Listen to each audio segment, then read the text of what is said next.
tambak dikirimkan daripada Odin yang berkongsi peristiwa yang beliau katanya tidak dapat lupakan. Katanya Odin, waktu saya bujang, saya dengan teman saya sebenarnya. Waktu bujang, saya dengan teman saya, waktu itu saya ingat lagi, sedang keliling kampung waktu malam. Sebenarnya kami keliling kampung waktu malam untuk mencuri buah mangga penduduk-penduduk kampung. Kemudian nak dijual mendapatkan hasil. Waktu zaman-zaman muda dululah masih baru habis sekolah, memang tak ada kerja. Jadi nak dapatkan pendapatan, nak minta mak memang kena marah. Jadi apa yang kami buat, malam-malam harilah. Katanya Odin, saya dengan rakan saya, kami berdua akan menunggang motosikal masuk ke kawasan-kawasan orang. Kami akan petik buah-buah mangga, masukkan dalam bakul, dan kemudian keesokan hari kami akan jual mangga tersebut. Dapatlah berapa ringgit, dapatlah beli rokok, makan, minum dan sebagainya. Jadi pada satu hari ini, tembelang kami hampir pecah. Setelah hampir-hampir kami ditangkap oleh salah seorang pemilik ladang. Jadi teman saya menyarankan pada saya, kata Odin, pada malam berikutnya jangan pergi tempat yang sama. Kalau kita pergi tempat yang sama, mungkin kita akan kena perangkap. Jadi saya tanya, nak ke mana? Kawan saya inilah, teman saya ni pun sarankan, kalau kita nak tangkap, kalau kita tak nak kena tangkap, kita pergi tempat lain. Tempat mana? Kau ikut aku je, naik motosikal. Kami berdua menunggang, dia satu motosikal, saya satu motosikal. Saya ikut dia dari belakang. Tunggang, lebih kurang dah 1 jam lebih. Oi, Man, kau tahu tak mana kau pergi ni? Saya tanya pada kawan saya. Aku tahulah, jalan dia di arah sini juga. Tapi malam ni susah aku nak tengok. Pasal aku pergi tu hari waktu petang, senang nak nampak. Sekarang ni malam gelap sikit lah. Tak apa, kita jalan terus. Hampir 2 jam saya dengan teman saya Man menunggang motosikal mencari ladang mangga ni. Tidak jumpa-jumpa. Kalau buah-buahan yang lain tu, kalau dijual memang susah nak laku. Tapi kalau buah mangga, lumayan pendapatan. Jadi kami mencari macam-macam jalan sana masuk sini sampai hampir 2 jam. Akhirnya saya dah penat. Kita balik sudahlah. Baru kami nak patah balik dan pulang ke rumah, tiba-tiba cuaca pun dah bertukar. Hujan mulai turun renyai-renyai. Alamak. Saya dengan segera menunggang motosikal dan ternampak dari jauh. Dari jauh ternampak ada pondok kecil. Saya pun kata pada teman, Man, kita pergi dekat pondok tu, kita duduk kejap. Kami menunggang motosikal dan di bawah pondok tersebut ada 3 meja dengan beberapa kerusi. Ini mungkin pondok tempat peladang-peladang. Man, ini pondok peladang rehat ni. Aku rasa mesti daerah sini. Tak apalah, kita duduk sekejap. Ini pun nak hujan ni. Makin lambat pula. Teman saya makin marah. Sedang kami duduk di meja yang nombor 1 ni lah. Kami pun keluarkan rokok, hisap rokok. Saya tanya teman saya, kau nampak betul lah jalan? Betul Din. Aku petang tadi jalan lalu kat sini ni. Tapi aku tak nampak pula pondok ni. Loh, kau biar betul. Betul, Din. Aku nampak lebat-lebat buah dia, kata teman saya kepada saya. Kalau macam tu kita tunggulah hujan berhenti. Jadi mula menghisap rokok dari sebatang, dari 2 batang. Hujan tak henti-henti katanya. Hujan masih berterusan. Macam mana ni sekarang ni hujan? Aku tak boleh balik basah nanti. nampak tahu mati aku. Alamak, macam mana? Tak apalah, kita tunggu lagi lah. Tiba-tiba, awek lah. Belakang kau, awek. Teman saya pusing. Kami nampak ada seorang anak gadis duduk di meja yang ketiga, jauh dari kami. Icutnya, kata teman saya. Teman saya pun mulalah sweet, mula memanggil nama. Seorang ke? Seorang ke? Datang dari mana? Budak pun perempuan tersebut, katanya Odin, tidak layan, hanya duduk dan berdiam diri. Dia tidak langsung pandang ke arah kami berdua. Kami masih mengganggu. Tiba-tiba, teman saya menyuruh pergi ke kenderaannya, ke motosikalnya, sebab dia nak ambil sesuatu. Jadi teman saya bangun. Saya masih duduk, tidak bersuara, hanya melihat wanita di bawah punduk tu seorang diri. Dalam hati, cantiknya kau. Kalaulah kau jadi mata aku, kata saya. Jadi bila teman saya pergi mengambil barangnya, entah macam mana tiba-tiba dia tertekan. Tertekan enjin motosikalnya yang dikatakan automatik, dan terhidup dengan sendirinya lampu motosikalnya mula menyala. Bila lampu tu menyala, menyuluh di belakang saya, teman saya, Astaghfirullahalazim. Dia istighfar sekuat-kuatnya depan saya, sampaikan saya yang duduk terus terbangun.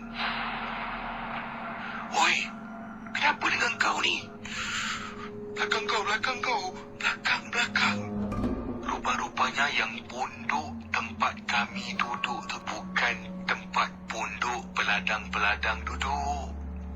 Sebab di belakang saya, bila cahaya lampu motosikal menyinari, merupakan tapak tanda perkuburan. Teman saya nampak, kami berdua ketakutan. Kami berdua terus menunggang motosikal, hidupkan enjin dan tinggalkan tempat itu. Sementara itu bila kami nak tinggalkan, kami memang dengar suara perempuan mengilai. Dapat dengar dengan jelas walaupun hujan sekuat-kuatnya pada malam tersebut.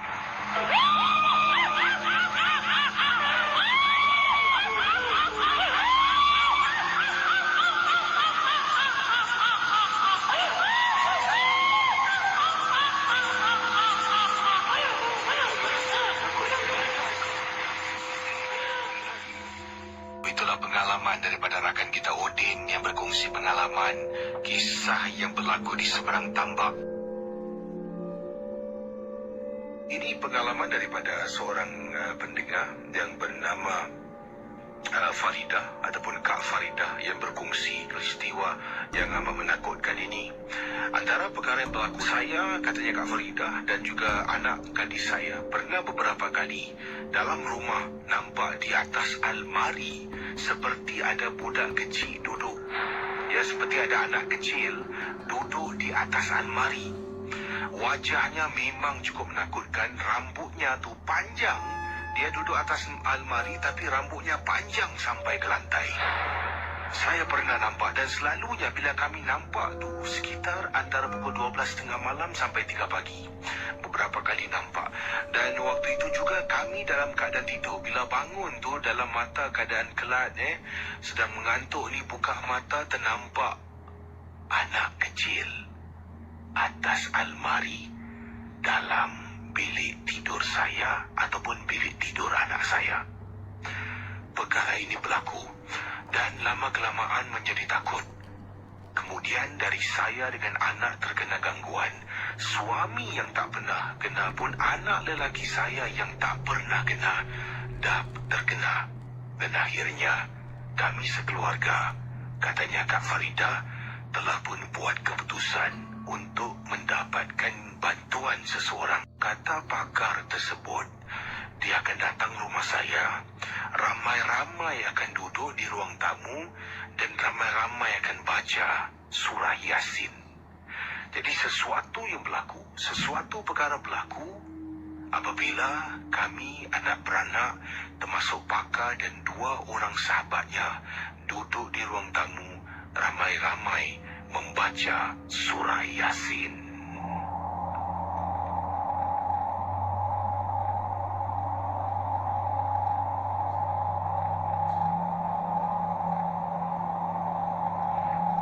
Sedang ramai membaca surah Yasin.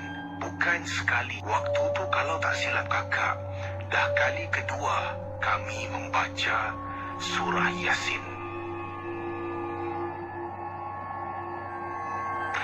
Tiba-tiba anak perempuan kakak pingsan. Ketika ramai-ramai sedang membaca, anak gadis kakak ni terus terbaring pingsan. Pakar tersebut, seorang pakar yang kakak panggil ni berhenti. Tapi dia suruh kami terus baca, jangan berhenti. Yang lain masih lagi membaca. Kakak tengok anak kakak takut juga. Ada sesuatu yang mungkin berlaku pada anak. Kakak pun terus membaca, suami dengan anak lelaki dengan 2 orang rakan si pakar ini. Pakar tersebut suruh kakak tarik anak kakak dudukkan dia. Kemudian tangannya, telapak tangan diletakkan atas kepala dan dia terus ikut baca Yasin sama-sama. Yang menghairankan kakak, anak kakak tidak pernah hafal Yasin. Bila kami baca ramai-ramai, kami harus rujuk kepada kitab Yasin ni. Tapi bila pakar tu letak tangan atas kepala, pakar tu baca, anak kakak boleh baca sama-sama dengan mata pejam, ikut pakar tersebut membaca. Lain masih lagi membaca. Kemudian dia ikut pakar tu baca, pakar tu masih tangannya atas kepala anak gadis kakak. Siapa hantar kau? Apa urusan kau dalam rumah ni? Siapa hantar kau? Apa urusan kau dalam rumah ni? Dia baca tidak indahkan pakar tersebut yang tanya soalan ni.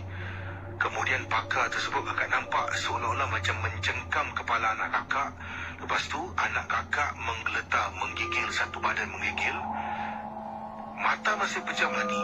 Mata masih pejam, menggigil satu badan dalam keadaan duduk tu.